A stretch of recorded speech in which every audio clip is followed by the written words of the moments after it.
की। सुनील जी फरीदाबाद से। राधे राधे महाराज जी।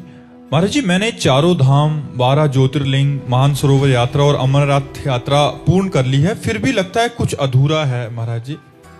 मैंने पूर्ण की है ना, इसलिए अधूरा है। इसलिए अधूरा है क्योंकि ये सब कर्ता भाव से हो रहा है ना।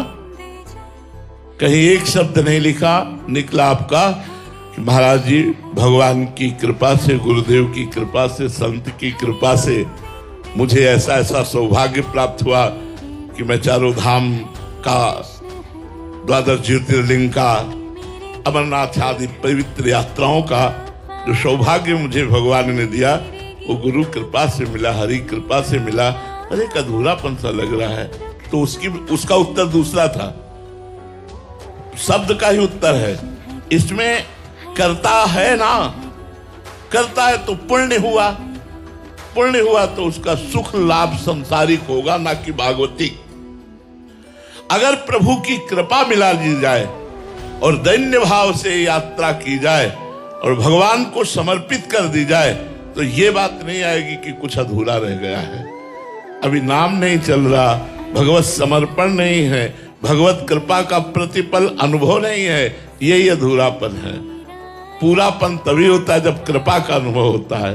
जाकी कृपा लवलेश ते मतिमंद तुलसीदास हूँ, पायो परम विश्राम, राम समान प्रभु नाही कहूं। जिस समय हम कृपा की बलिहारी जाते हैं तो कृपा बरसती है और हमें विश्राम पद दे देती है, परम पद दे देती है, भगवत प्रेम दे देती है।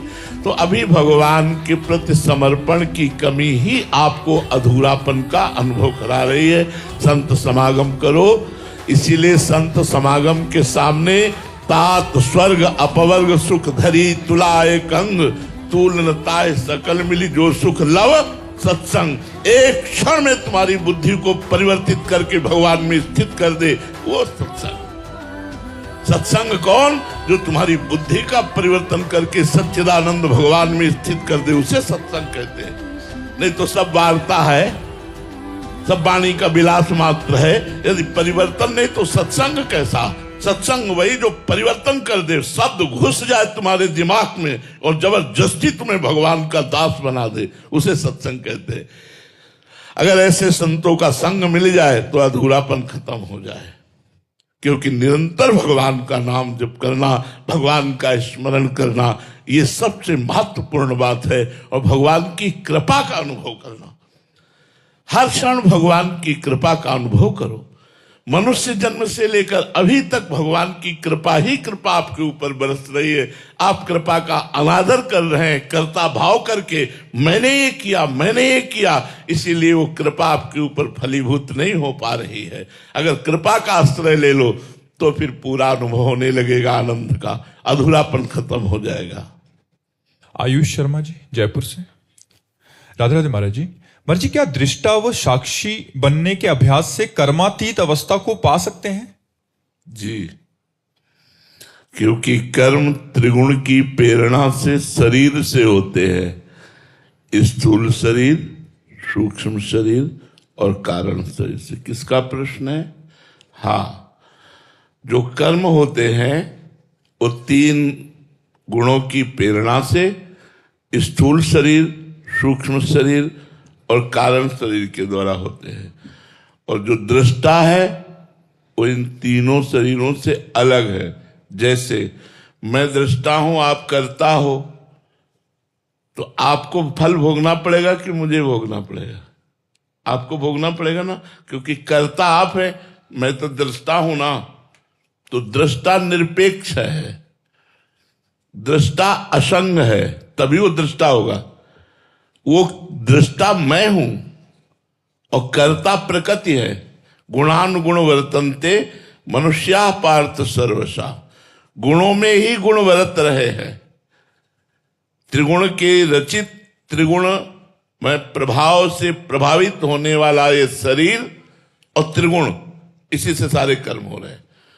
अज्ञान के कारण मैं कर्ता बन गया, उसी कर्ता के कारण अहंकार जिसे कहते हैं, अहंकार विमूढ़ात्मा कर्ताहमिति मन्यते, देहाभिमान ही कर्ता भाव को प्राप्त होता है। जहां देहाभिमान कर्ता भाव को प्राप्त हुआ वो चैतन्य घन परमात्मा स्वरूप, तो उसे पुनरपि जननम पुनरपि मरणम पुनरपि जननी जठरे शयनम अवश्य में वो भोक्तव्यम कृतम कर्म शुभाशुभम, उसे शुभ अशुभ सब कर्म भोगने पड़ते हैं।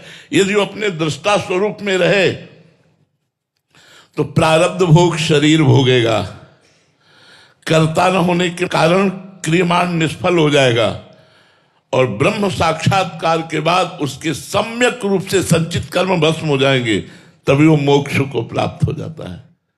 समझ पा रहे हो आप जी? करणवीर जी पटियाला से। राधे राधे महाराज जी। महाराज जी, राम नाम मणि दीप धरू, जीह देहरी द्वार, तुलसी भीतर बाहे रहूं, जो चाहसी उजियार। महाराज जी, इस वाणी को जीवन में कैसे उतारूं कि प्रतिकूल परिस्थितियों में मन और शरीर भगवान के नाम से ना हटे और नाम स्मरण स्थिर बना रहे? जी, इसके लिए हमको दृढ़ता अभ्यास की जरूरत है। अभ्यास योग युक्तेन चेतसा नान्यगामिना, हमें ऐसा अभ्यास करना है कि हमारा चित्त अन्य में जाए ही ना। गर्मी, सर्दी, दुख, सुख, अनुकूलता, प्रतिकूलता, संपत्ति, विपत्ति, ये आने जाने वाली है। ऐसा मानकर जैसी भी परिस्थिति हो, भगवान का नाम जप करते हुए उसे हम सह जाएं। दुख में भूले नहीं, सुख में फूले नहीं, समता को प्राप्त होकर निरंतर भगवान का स्मरण करते रहें और दीर्घ काल तक करें। यदि भोजन सही होगा और संग सही होगा तो भजन में रंग आएगा। अगर भोजन सही नहीं और संग सही नहीं तो भजन की बातें कर लो, भजन नहीं होने वाला। दो चीजें बहुत आवश्यक हैं, आहार शुद्धि और संग शुद्धि।